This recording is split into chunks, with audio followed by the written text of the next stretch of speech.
You can store a scan or print document directly to a user e-filing box, or you can store them to a folder within the user box.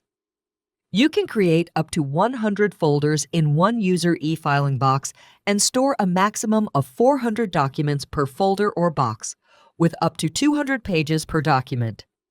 Once you have documents stored in a filing boxes or folders, you can print a part or all of a document. Perform the following steps to print a stored e-filing document. Press the e-filing button on the touch panel. On the touch panel, press the user box that contains the document you want to print. Since a password has been set to the selected user box in this tutorial, the password entry screen appears. Enter the password using the on-screen keyboard and then press OK. Select the folder containing the document you want to print. Press Open. Press the thumbnail button to preview thumbnail images of the documents. Select the document you want to print.